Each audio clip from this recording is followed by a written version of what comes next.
Valens Research, Uniform Financial Analytics. And so for AMETEK, what's really interesting is it highlights the idea that it is not just about the level of profitability a company has, it's also about trend when you're analyzing a business and the kind of conclusions that you can have for this business. Right, AMETEK is as you can see, an electrical components and equipment business.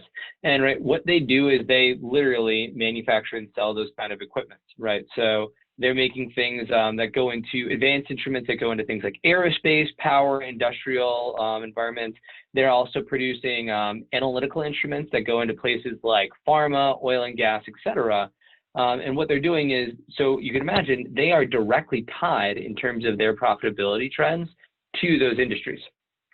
Now, what you would look at right now is you would see a company using the as reported metrics, and you would think that this is a company that has returns that have declined from 9% to 8%.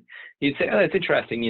Well, even though their industries that they sell to, industries like aerospace and defense, industries like pharmaceuticals, industries like semiconductors, et cetera, have been doing very well. Well, they must have been getting pressure from their competitors and pressure from their customers in terms of being able to generate the types of returns that you would expect them to generate. In reality, though, you'd be completely wrong. They aren't under massive competitive pressures.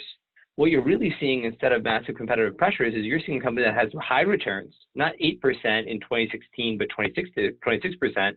And just as importantly, they haven't been declining. They've risen from 26% to 33%.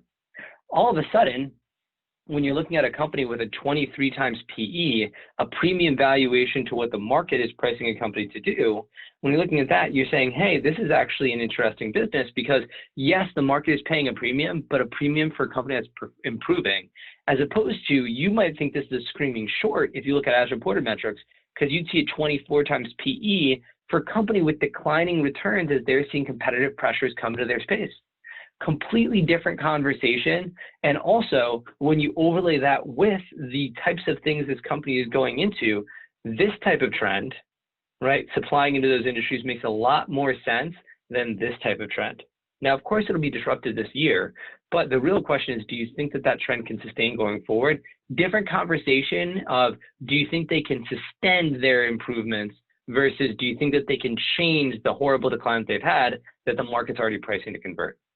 And these are the kind of conversations, as you can see, they are totally different conversations we're having when we're using as reported metrics versus uniform accounting metrics.